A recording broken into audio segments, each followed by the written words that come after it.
Good day, nerds! I'm gonna start this video off by saying subscribe right now.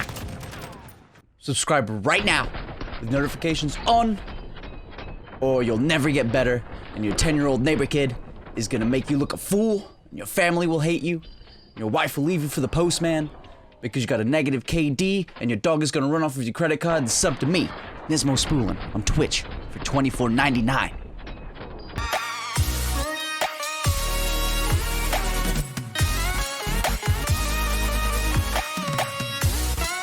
Anyway, on to today's lesson in Call of Duty. I'm gonna try something a little bit different today. I'm not gonna make a script for this video this time. Instead, I'm just gonna fire from the hip. See how it goes. So, decision making. I'm gonna go over some raw footage of my first game of the day. The reason I picked my first game is because you can clearly see my decision making skills as I warm up and the game goes along. There are some good examples of horrible decisions and good decisions, and we can go over them together trying to figure out how you can make better decisions in calls mid-game and get better. Now you can see here my first mistake is jumping from one container to the other and then using this right crate here for cover. There's no left crate for cover, and there's nowhere for me to escape from his shots, so I'm just literally out in the open unless I fall down from the back. I've also started the fight by crouching. In other games, that's not a problem, but in Call of Duty, if you start the fight by crouching, you're limiting your movement and you're not gaining anything out of it, really. Your shot accuracy is exactly the same whether you're standing or crouched, so I'm really not gaining anything out of this. All I'm doing is losing mobility during this fight. And a lot of these engagements early on in this game are gonna look like that. They're gonna look like me, you know, crouching and getting wrecked. I didn't check my corners here, and I got killed from the left, knowing that there are enemies coming from the left. Did not check. And that's another thing you've got to do, is you've got to check your corners. You've got to not assume that there's not going to be somebody there. You got to give respect to your enemy and play as if they know what they're doing. So now I know this guy is going to be in here, or at least around this area, because he just killed me. So I go in, I get rid of him, and I move on. Heal up before I go out, and then I head up here. My mistake right here is that I didn't check the courtyard behind me, because I assumed that my teammates were going to be covering that area, because I wasn't looking at my minimap. Now, if I had checked my minimap to see that there were no allies in that area, I would know that they would be coming from behind me and in front of me. Heading up the stairs here, I start shooting at this first guy that runs deeper into the palace, but I don't get the kill on him. And then he makes the run across to the other side, and I decide not to chase him, which would be a good call. It is a good call for you to not chase directly into the hornet's nest if you don't get a kill. And knowing that he's probably not going to communicate to the rest of his team that I'm up here, I'm fairly confident that I'm going to remain uncontested right here. Then I start getting shot from across the courtyard in the, what looks like the little opening there to the right. He didn't hit all of his shots. If he had, I would be dead. But he missed a few critical shots and gave me the opportunity to get out of dodge. My immediate reaction is to heal up with the stim pack, and as I'm healing up with the stim pack, this fella slides into the room from the doorway to my left. Now, this jump that I made here is what I would call a good decision.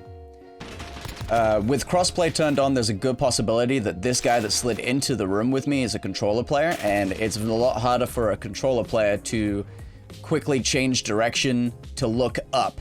So the way to avoid a lot of shots in this game, especially if they're this close, is to jump, because you can easily avoid a controller player's shots by jumping up and over them. As you can see, even with aim assist on, there's no way that he would have been able to track me that fast looking up. If it was a PC player, he would have been able to account for my movements and get me, but he definitely was not able to account for my movements, and therefore I get the hipfire kill on him and manage to get back into cover quick enough to win the fight.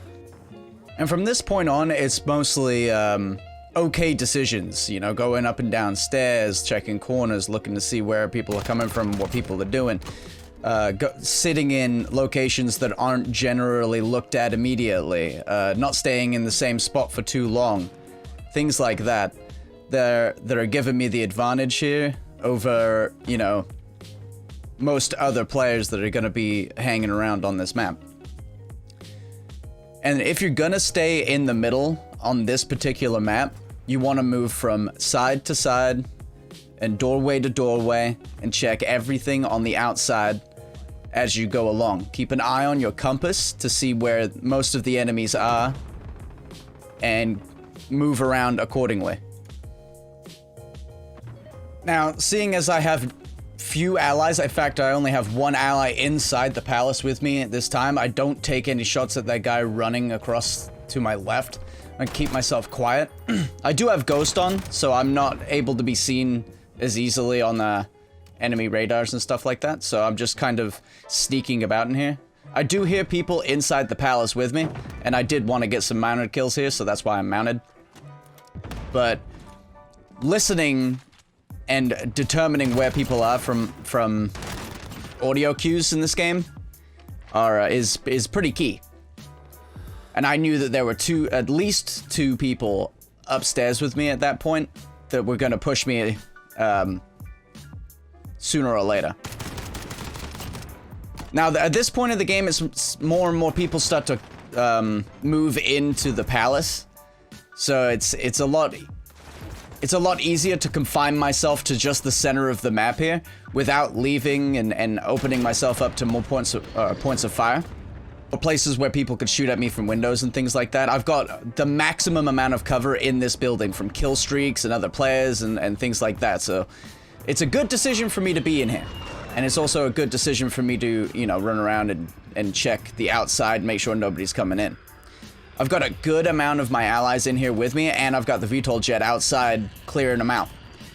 Now, I'm going to go over to where my VTOL jet is, getting kills, because I know that the enemy's over there. And I stupidly ran out onto that balcony with two people looking directly at me, one inside cover from my VTOL jet and one outside, and I aimed at the one that was not covered from my VTOL jet, which was a dumb decision. I should have aimed for the guy that was hardscoping in the building because my VTOL jet wouldn't have killed him right off the rip, and then I could have got rid of that threat. But instead I didn't, and I gave up a free kill and cut off my kill streak because of a generally easy mistake to make. You always want to evaluate your targets as best you can without getting shot at, so from an angle where you're not going to get shot at, and you want to take out the highest threat first if there's multiple targets. I'm not sure why I went back to there to see if I could get rid of that guy in the nest right there, but I did. So now I'm just kind of guarding this section of the palace from people coming in through the bottom here and through the other side, from the other side of the palace. I get a couple of people crawling in through the crawl space, and they're easy kills basically because they're crouched and their movement is kind of crummy, and then we got this guy up here. Now, I started out this fight making some good decisions. I dodged the grenade, I dodged the shots, but then he jumps in through the window, and that's where he starts making the good decisions and outplays me. He used the dust settling from the grenade that he threw to make a wide peek into that stairway that I was in, and he used the dust that was settling from the grenade to take advantage of the fact that I may not be looking up there right away, and got the kill on me. Now, here's the decision that I made that I think was particularly okay, was to jump down off of that balcony and come down after that guy in there. He had pushed into a section of the building where he knew he had no allies. He was on his own. We were all in that building together. I had the confidence knowing that if anyone else was going to follow him in, my allies had my back, so I went for the play and jumped down off of the balcony and followed him up the stairs and ended up winning that gunfight. Now, I hope this video gave you some insight on better decision-making skills in Call of Duty Modern Warfare.